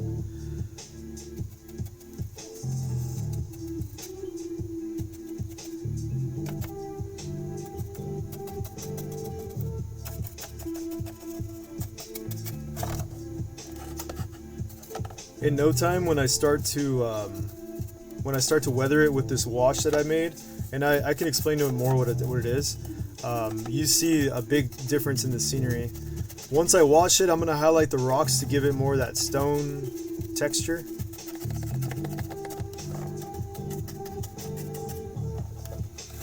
And I'll load that up right now. Hopefully that gives a little bit of chance to dry. What kind of wet palette do you use at home, Preston? I know you mentioned the was it the Red Grass games? Is it like the V2 or something like that? So I have a few wet palettes. I have that one, and I have the Army Painter wet palette. They both do pretty well. The V2 is nice. The V2 is supposed to have a better sealing, so I haven't used it too much to see how effective it is as far as the seal. But it does seem to close up pretty well. Let's see. But the one my go-to is the Army Painter one, just because I think that was just like my first one, so I kind of just got so used to using it. But yeah, I like the Red Grass one. It's really nice. The Red Grass glass palette for the next paint session, I'll use that onto the on the actual palette stuff on the table. But that one's neat. It's pretty much like a ceramic glass. It's pretty cool that you can use like dry brushing with it, or just while you're doing glaze mediums, things like that. It sticks pretty good. The wash that I have, let's see. Yeah, you have to designate an area, and it's easier to just go somewhere and sit to an area that's already set up. So the base of this is the gloss. So it's the Citadel Shade Nolan Oil Gloss. The reason why is because this is gonna be along the same lines of a wet environment. So I mixed it in with it's a solution. Let me see if I can find it's right here somewhere. So it's the War Paints mixing medium. I drop some of that into it, and then I thin it out, and I use the I use like a different, like the speed paint skin tones, like the wash for flesh. I'll mix that in there, but the gloss does really good. That's more so because sometimes the Nolan oil will be a little too black, and I like to be able to, if I'm doing it on a miniature, I'll pick it up with another brush, the very raised areas, so that only the recessed areas are, like the shades are only in the, like the seams of everything. So back into here, let's see. Yeah, exactly. The area, the kids know. I mean, because the boys, they join me to paint. My little one, believe it or not, she's joining in from time to time. Let me show you guys what she likes to paint. This is funny. So this is my little one. She painted a Leia model pink because her favorite color is pink. Let's see here. So that's Leia. And then she painted this Lord of the Rings Dwarven girl, which she says this is her. Yeah, it's funny. I'm like, what color do you want to paint in? She says pink. I'm like, okay. I got her an extra Leia model for her to paint. All the female models I get, sometimes I'll get like an extra one and she'll like to paint that. But she likes to join me whenever I'm painting, working on a project. She'll sit next to me to be, I guess, present in the moment also to paint. And it's pretty cool because you never know what that's going to turn into. But the boys also, they'll join in and paint. My middle one, he's a little bit more of like the avid painter. He's got this Vader in the works, which he doesn't know I'm going to show it off, but I think it's pretty cool. So this is my 9-year-old. He's working on this Vader here. Let's see if I can get into camera. Yeah, there you go. It's pretty cool. He pulled off the little OSL effect. Yeah, that bone claw is pretty nice. So he's trying really hard to get into the details and whatnot of like the smaller things. He has so many Vader models that he likes to use as reference, like the bigger scale ones, so he knows the little reds and blues that go on the armor parts. Let's see if I can skin it. But yeah, it's not half bad. He's doing a lot of cool things with it. I showed him one that I was working on, and so that I could give him a perspective like Count Dooku. So I was telling him about the lightsaber glow, and all I had to do was show him once, and he got the hang of it, and he tried to copy it on his. And I'm like, there you go. And that's just with he used the dry brush. We both dry brushed it onto the areas so that, you know, kind of, yeah, so that it kind of looks like the effect of the glow. I guess you could just buy an LED and put it in there also. But he's still working on it. And then he's, so yeah, they like to join, but some stuff they know, it's like, you know, don't touch that, I'm working on it. Alright, so you're going to see right now what I do with this. So I'm going to start layering it.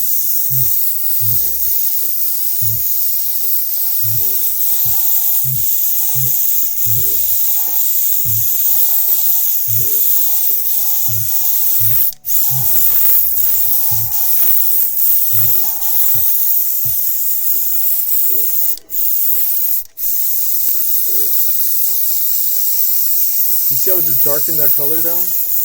It went from white to a very dampened color. And now it's going to give it a very wet effect. And I'm going to let it build and pull up a little bit.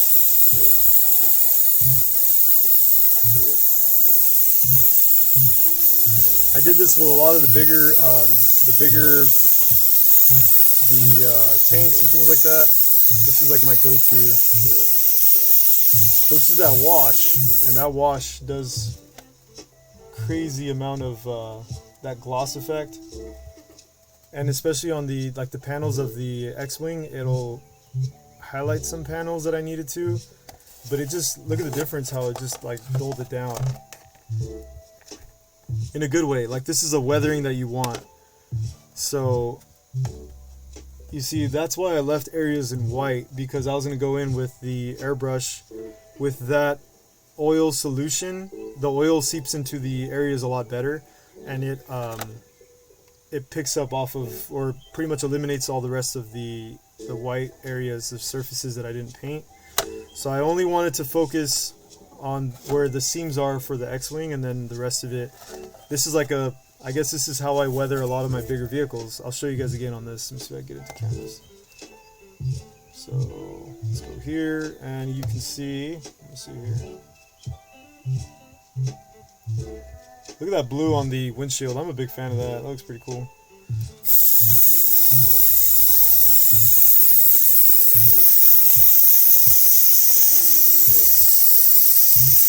You have to move kind of quickly, but persistent. You can't really, how should I say it? You got to move at the same consistency, the same pace. It's like you know, it's literally like you're painting a car. If you don't have experience with painting a car, I guess what I mean is, like with the paint gun of like the automobile, you kind of going through like waves and passes. Same concept.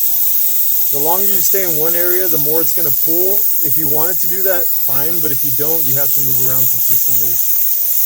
Which in this case, I wanted to seep into the, now it's going to go into like the crevices of it. So this is a wash. In essence, it's going to go through the, all like the cracks of the stuff. So for instance, like the mall bus, I did this after I painted it to kind of give it that grit and that weathering effect.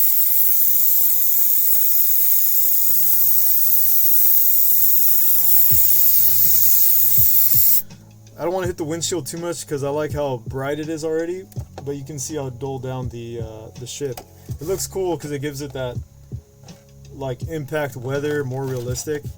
Areas that I see that I didn't hit, I'll go in and just kind of like the back end of it. It's not hard to see what is what's been like worked on and what hasn't.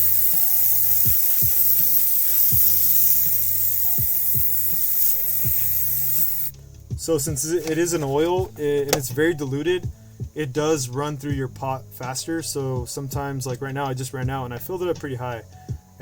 But there's a little bit I have to work on, not too much. The original, so this is it's gonna still be gloss.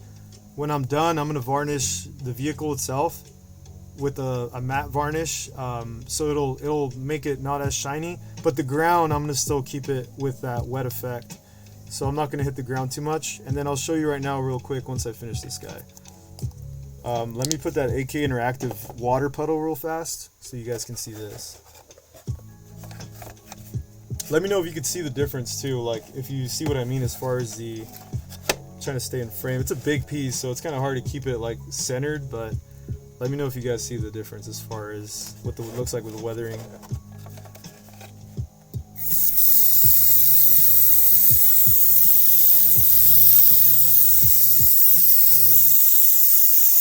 They do the same technique with tanks, the oil spills and all that. It's a similar concept.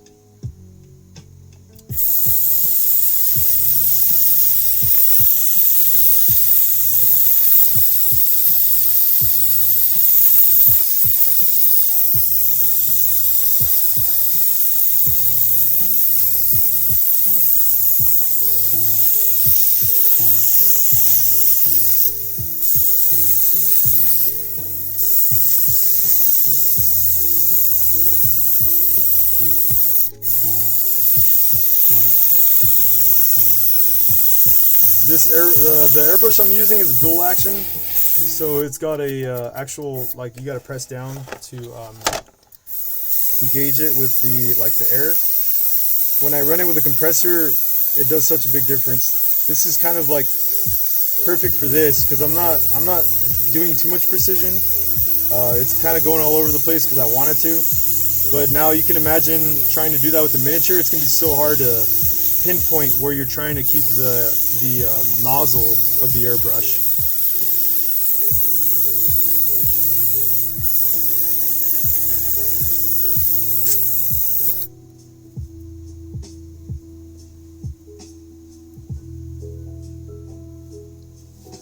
I mean, this already looks like it's just muddy scenario.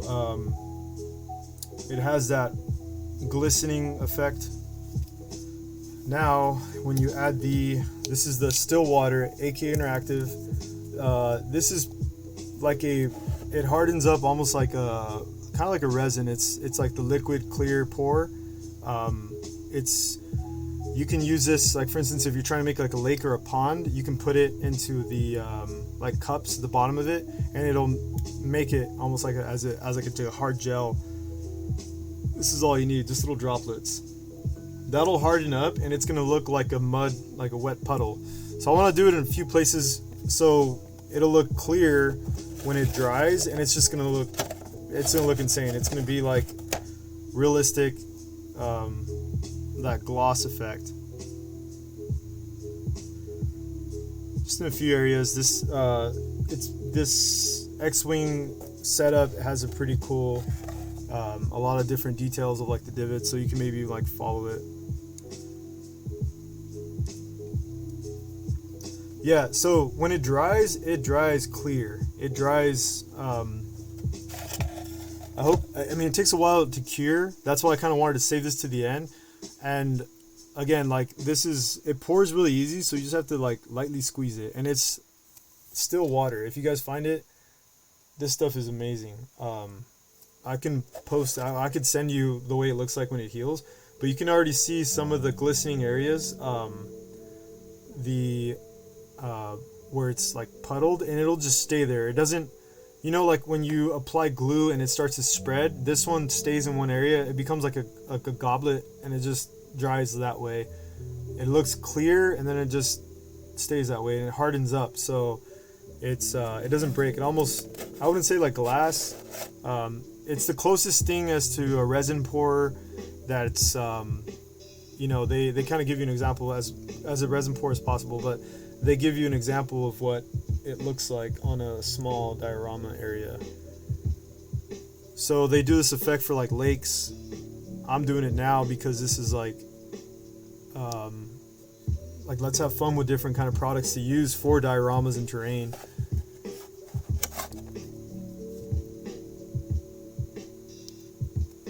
So if you can imagine the like swamp valleys, the muddy areas, it looks like it definitely like a realistic organic place, and it's still kind of, let me see, so some of it you can see it kind of like swishing around. That gloss that you guys see, or the puddles that I've added, and when it, like I said, when it cures, it just looks, I'll send you guys like a picture of it so you guys can see it. So at this point, it's going to be hard to work on the X-Wing itself, because I've already went through like the weathering process to show you guys what it looks like once I give it a pass of the wash. So this would be a good time to call it, but whenever you get a chance, check out the art on the X-Wings, like the promo. It, like, again, it looks like a Hoth setup. We went a different approach with it, so you'll see the differences, and then you'll see how that one looks clean, which, again, I'm not done. I want to go back in and add all the details. Like I mentioned in the beginning of the stream, you have to kind of trust the process. It's going to look ugly, gnarly, but then you sharpen things up, you tighten it up, you add the details. For the most part, that reflection glare effect is in there that I wanted to show off. The weathering on the panels of the ship themselves are, they just reacted right away. I didn't even have to like do too many passes, but that looks like an actual crash site, you know, on a muddy planet, mud terrain. I'm still going in and adding the rock texture with like a lighter, let me see, it's like a lighter gray. So this would be the gray right here. I'm gonna show you guys right here in this one. This is the Pro Krill, I think it's cool gray, warm gray. And I use this with a dry brush over the rocks just to add that highlight of the rocks to make them look more like stone. I'm gonna do that on the side of the base here with the exposed rock. And you know, we didn't really, this is what, like just about 2 hour session, but this is good enough to just throw on the table, let it cure, throw it on the table. But I still want to add the details that it has, like, so I'll show you guys on this, the actual box art. Right. So this guy has a blue, oh, I can't even get it into frame. There you go. So it has like the blue like stripes on the actual side of the panels, and I'm gonna add a lot of brass look to it. I'm gonna give this that metallic dry brush shine with that gunmetal effect. You see the windshield they went with just looks very like a tinted glass, and I looked for the effect. I mean, look at the difference. You guys could see it almost instantly. That's what I meant. It's not bad. It's great. I love the art. The Star Wars box art is awesome to use as a reference, and it's awesome to see an example of how they envisioned it. So they said the miniature we're going to paint it, this is going to be like the box art quality, right? So they're going to find the golden angle of the miniature or the terrain piece, and they're going to paint that angle. If you notice, the art on this box is at a certain angle. Any miniature you purchase, that front art, they have the illustration of it, and then they have an example or something on the back of it of what it looks painted. That's the golden angle, but they went ahead and they went with this look here. Let's see, that Hoth look, right? And I'm using these same rocks. I like these rocks, they're cool, but the debris here is now darker mud, and then this is going to be the actual wet mud with puddles, and I'm going to use this more like the rock texture, but this is their golden angle, right? And then I go with that, and it's insane. That's my favorite part of miniature painting, is what you create in the end and little things that you do to make that possible. So that's why I like almost like time-lapsing a video or how it's done. There's a lot of little texture, like the mud splatter and things like that. Like I mentioned, how we gave it more of a organic crash effect. I mean, if we do that same angle they went with without tipping it too much, I don't want that puddle to move around. I mean, it still looks like a great side angle of it.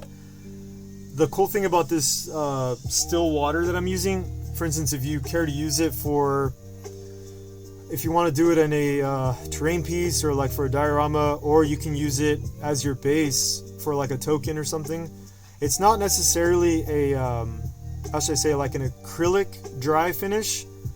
It's soft, but it does hold a clear, I guess, like a presentation. And if it does seep down into your diorama where you want it to bubble up more, you just let it dry, add a little bit, like layer over layer, and it'll actually harden on itself. The next piece that I will do also, like, so there's other pieces for this terrain set. I'm gonna continue the same process for all the other scattered pieces, and then I'm gonna also implement the sponge I was talking about from the foam cutouts to do a lot of that texture, which I was doing with the brush. But it's so much easier to do it with this that has the little pores and the little like you can even cut into it to give it more texture, and it just helps smoothen things out. Like chip marks, this is a good way to do it. I'll probably do the chipping of the ship edges and corners with this sponge here, just to add a lot of the like metallic, like that gunmetal effect. So, but yeah, it would be cool to just go crazy with this, with the setup. It's great for just a terrain piece, or if you want to play a scenario, you can give it more of a lore, like it crash landed in a swamp planet. The piece in itself it's fun. You can do so many things with it. I know another local guy, Nick Kino, he did almost like an I don't know what you'd say, it was like a jungle theme, kind of like the I can't think right now, was it like Endor Planet kind of thing, where it's kind of jungly, tropical look. That looked pretty cool, especially if you're running like it kind of follows like the Pathfinder look. They're very like jungle, tropical, and that kind. I mean, there's so much things you could do with it. You could still add bark pieces a little bit scattered, just to give it a little bit of a different, I guess, like the flavor. But yeah, this is not bad. 2 hours for this creation, and it took a little longer because of the obviously like trying to explain things. But I mean, you could have done a lot more. Especially if you're gonna take like a batch painting, you can do this and every single scattered piece from the set all at the same time, and it'll go by so quick. And the other ones are not that bad to scale. So we have these pieces here. This is like the wing, the other wing that broke off. So that would be fun to add. Imagine like that's how it started, and look how it looks. It's pretty cool to see how it began very clean, and then we just gave it that crazy crash site finish. And this is another, like the flat end of another side. This looks pretty cool. But they're great pieces just for light cover, rough terrain, things like that. As they scatter across the board, keep them all like in the same theme. And then plus we have this one here, that's the droid, and this is the front end of it, so it would be somehow, which is cool because you think about the impact, it must have shot forward and landed right there. So the front end of the X-Wing is crashed in, so you can set these like, somehow where it looks real like a splatter effect. And I'm gonna carry that same theme throughout the other pieces, obviously, so it'll look neat when it's all together. But I was able to show you guys a little bit of a small thing that I like to do with an airbrush. It's not so deep in the airbrush because that could be a whole video in itself. But this is how to like create the weather effect and the glare from the windshield. And it looks like a controlled mess, so it's good. And once I fill in all the panels, I'm gonna paint the gunmetal on all the panel lining of the windshield, and that's gonna stand out on its own. But all this has to dry, obviously. I can't touch it now. And then I want to add all the paint, which this will be the black scheme, so instead of the blue. And I'm gonna add more of the smoke stuff, the brass, things like that. But this was fun. I really wish we could do more terrain stuff, like the down ATST. That would be another fun one to do. There's a few other ones to play with, but I'm glad we're able to kind of knock this out and box it in. Yeah, I'll see you guys around. Preston and JR, congrats on the wins. I know there's a lot of people that are coming in and out, so I'm gonna I recorded this to go ahead and put it out on the YouTube, so hopefully this will kind of show how we do the giveaway and a little bit more example for the next time we do a paint. It'll be a different giveaway, which I'll give you guys a clue, or I should say a sneak peek. So the company, there's a 3D company that I reached out to, and they sent me a Vader proxy, which is like the limited edition Vader, to give away on the next paint stream. They just want to shout out, and this is the Vader right here. So So yeah, they were cool enough to send me the Vader, and I'll give them a shout out on the next one. But this Vader is going to be up for grabs. They just wanted a little bit of recognition. They have an Etsy store, and I just reached out. They're super cool dudes. It looks to be similar than the limited edition Vader. This is a pretty cool proxy for it. But the next paint stream, that's going to be the giveaway, which is awesome because these guys, yeah, I know it looks legit. So the guy, I reached him, I was like, hey, like, we're streaming for the community, and they want to promote more of their 3D prints. So because I ended up getting a few from them. I got these Rebels off of them. Let me show you guys what they look like. So I got a Luke and a Rebel leader. So here's Luke, and this is the Luke. Let me get it right here. This is the Luke, kind of like the limited edition one also. He's in that full gear, the pilot gear, but he just has like a saber coming at you kind of thing. He's just ready to be painted. And then this is the Rebel leader for the standard Rebel unit. I just wanted a different different pose for him. So no, it's the company. It's on my notes. I was just messaging them today. Let me see if I can find it. Give me a sec. They're super cool dudes. They let's see here.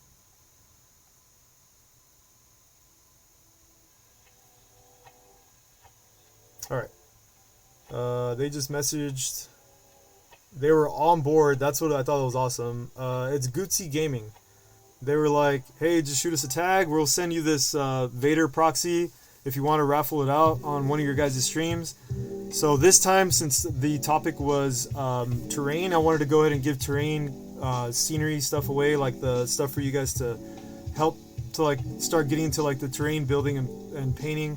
And then they went ahead and with the order that I purchased these Rebels, they sent the Vader to give away, and they were just like, just shoot us a tag. And yeah, so it's Gucci Gaming's. They have a pretty awesome Etsy.